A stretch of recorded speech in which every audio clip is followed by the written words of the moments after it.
Hello guys, this is Real Recaps. In this video, I will talk about a 2024 American thriller film, Cellar. Before we start, I hope you will like and subscribe to the channel. Sarah and John Winter, a couple expecting a baby, were busy decorating the nursery, even though they didn't yet know the gender of their child. Sarah worked as a mathematics professor at the university, while John was an architect. John's ex-girlfriend, Alyssa Hayes, who also worked at his firm, still harbored feelings for him. Despite her lingering affection, John had made it clear that their relationship was over. One evening, while John was occupied with clients, Sarah experienced sharp pains while playing the piano and called him repeatedly. Unfortunately, he missed the calls, and by the time he rushed to the hospital, it was too late. Sarah had lost the baby. The sight of the nursery at home became a painful reminder of their loss, and Sarah confessed she couldn't stay in the house any longer. Understanding her anguish, John agreed to move. The couple decided to leave the city for a quieter life in the Portland suburbs. However, after over a month of searching, they couldn't find a house that met their needs. Their realtor, Jeannie, suggested they consult her old friend, Emmett, who had extensive knowledge of the area. Taking her advice, they visited Emmett's grand, restored mansion nestled in the wilderness. Emmett greeted them warmly and immediately recognized John's expertise in architecture. He explained that the house was built in 1918 and had taken him nearly a decade to restore. Over dinner, Emmett asked why they wanted to leave the city, and Sarah shared their desire to move on from a painful chapter. Emmett empathized and toasted to their fresh start. After dinner, Emmett gave them a tour of the house, showcasing its unique features and antique artifacts, including weapons unearthed during its restoration. Sarah was enchanted by the house's character and history. To their surprise, Emmett offered them the mansion for free, explaining that it had once brought him happiness but had since become just a building to him. He hoped they could find joy in it as he once had. Skeptical but intrigued, the couple stayed overnight at Emmett's invitation. The next morning, they found a note explaining Emmett's offer. He was gifting them the house, along with everything inside, on the condition that they never enter the cellar. Emmett assured them that if they respected this one rule, the house would remain theirs. While John found the offer suspicious, Sarah argued it was an opportunity to start fresh without financial burden, allowing them to try for another baby. Eventually, John agreed, and they signed the contract. Jeannie congratulated them, and the couple embraced, overjoyed at owning a house they could never have afforded otherwise. The couple moved in and began settling into their new home. Sarah, finding solace in the house, even resumed playing the piano. Soon after, they hosted a housewarming party where guests admired the mansion's charm. Unexpectedly, Alyssa showed up, invited by their mutual colleague. Though Alyssa brought a gift for Sarah and acted amicably, her presence made John uneasy. She assured him she just wanted to ensure he was doing well, but John wished to cut all ties with her. The party was interrupted when a mysterious man appeared in their yard, warning John to burn the house down before it was too late, as the cost of keeping it was too great. He left before John could question him further. Shaken but unwilling to dwell on the incident, the couple decided to move forward. Sarah later met their neighbor, Catherine, who welcomed her to the area. Meanwhile, at John's office, his boss informed him that Alyssa had accused him of inappropriate behavior, leading to his suspension pending an investigation. Unable to tell Sarah about the suspension, John grew increasingly preoccupied. One evening, John found himself drawn to the cellar door, remembering how curious the party guests had been about what lay behind it.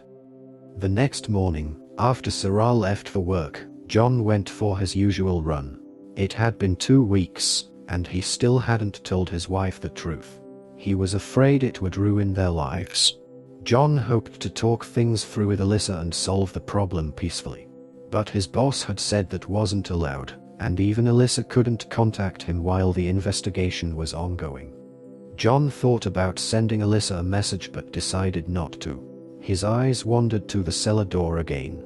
Feeling desperate, He tried to pick the lock but quickly gave up when it proved too difficult. At dinner, Sarah excitedly talked about setting up a nursery in the house. But John seemed distracted, and she noticed. He finally admitted he wanted to know what was in the basement. He argued that Emmett wouldn't know if they took a look. Sarah reminded him about the contract. If they broke the rules, they could lose their dream home. Determined to learn more, John contacted the city archives for the house's blueprints. The archive worker revealed that the previous owner was Paul McManus, and 25 years ago, Emmett's wife and daughter had mysteriously disappeared. Studying the blueprints, John discovered a hidden door leading to the cellar and decided to investigate. While Sarah was lecturing her students on chaos theory and the butterfly effect, John pried open the door and descended into the cellar with a flashlight. He encountered another obstacle, a floor sealed with boards. Before he could fully explore, he heard Sarah return home and quickly abandoned his efforts, acting as if nothing had happened. Lately, Sarah had noticed that John was coming home earlier than usual. One night, Alyssa called, and John arranged to meet her. The meeting took place in their office's underground parking lot the next day at 2 p.m. As agreed. During their confrontation, John demanded to know why Alyssa had made false accusations against him. Alyssa accused him of lying and reminded him that he had been cheating on his wife all along, promising her a future together. John admitted his faults but made it clear he had no intention of leaving Sarah because he loved her. Furious, Alyssa threatened to reveal the truth to Sarah. Meanwhile, Sarah focused on renovating their home. She noticed that John was going out for runs more frequently, seemingly as a distraction. Sarah felt nauseous and took a pregnancy test, which turned out positive. Elated by the news, she believed things would be better this time. However, her joy was overshadowed when she discovered house blueprints hidden under their bed. Realizing John had been in the basement despite Emmett's warning, she was deeply unsettled. Alyssa, determined to confront Sarah, arrived at their home uninvited. At that moment, Sarah had ventured into the basement, where her flashlight's battery died, forcing her to return upstairs. Alyssa entered the house unnoticed and went to the nursery, where she found Sarah's positive pregnancy test. Meanwhile, Sarah went down to the cellar again. When she heard noises, she hurried back upstairs, finding the front door ajar. Later, John's boss warned him that meeting Alyssa had been a mistake and advised him to stay away from her. Driving home, John saw Alyssa's car leaving their house and followed her. That evening, John returned late, and Sarah appeared preoccupied. When he learned of her pregnancy, he was overjoyed but also sensed something was amiss. Sarah confronted him about the basement, and though John admitted to attempting to enter, he promised to respect the restriction moving forward. To reassure her, they sealed the basement entrance together. Sarah enthusiastically began decorating the nursery, but John thought she was rushing. Meanwhile, John received a call from HR informing him that Alyssa's accusations had been dismissed, clearing him of any wrongdoing. Relieved, he shared the news with Sarah, who overheard only part of the conversation. John dismissed her curiosity, saying it was just work-related. His boss later confirmed that Alyssa hadn't returned to work since the previous week. While preparing the nursery, John discovered a bullet lodged in the wall and considered calling the police. Sarah, however, discouraged him, insisting there must be a reasonable explanation. John then revealed Emmett's past. 25 years ago, his wife and daughter had disappeared without a trace. Sarah, skeptical, thought John was overreacting. Since that moment, Sarah couldn't stop thinking about the cellar. At work, John saw detectives in the office and learned from HR that Alyssa's car had been found abandoned. Meanwhile, Sarah met Catherine at a bar to ask about the house's previous residents. Catherine revealed the house had many owners, with the last being the McManus family, who vanished without explanation. Catherine also mentioned she used to see John during her morning runs, which unsettled Sarah, as John should have been at work. Later, while the news aired a report on Alyssa's disappearance, Sarah found an online article about it. At dinner, she cautiously asked John about the situation. He said detectives had been at his office but claimed no one knew anything concrete. That night, while John showered, Cellar checked his laptop and found an email from HR detailing Alyssa's accusations. She also saw an outgoing call to Alyssa on his phone. John was preoccupied with the bullet he had found in the wall, believing it matched an antique pistol from Emmett's collection. However, Cellar dismissed his concerns, unwilling to jeopardize their homeownership. She didn't believe Emmett had harmed his family and hidden their bodies in the cellar. Their discussion was interrupted by a knock at the door.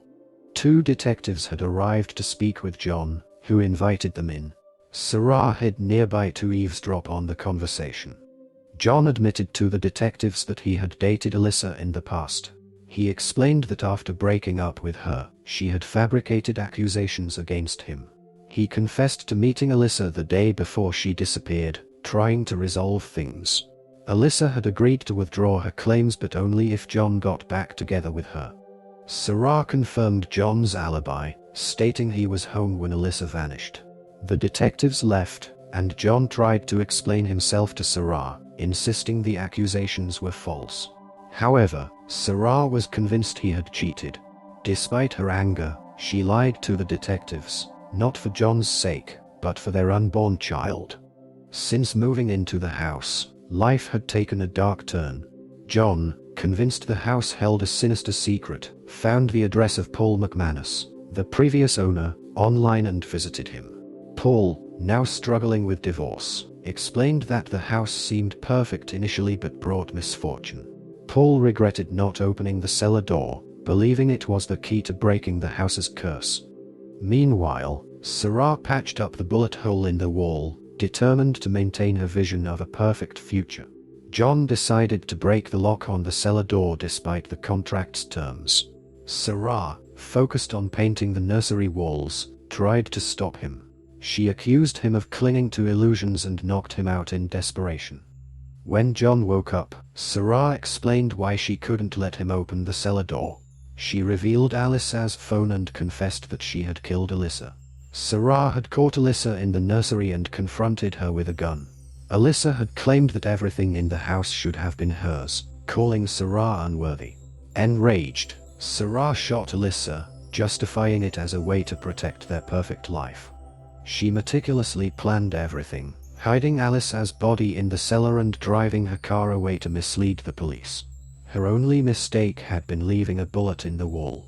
Cellar warned John not to go to the authorities, threatening to frame him if he did. She claimed the police would see him as the perfect suspect.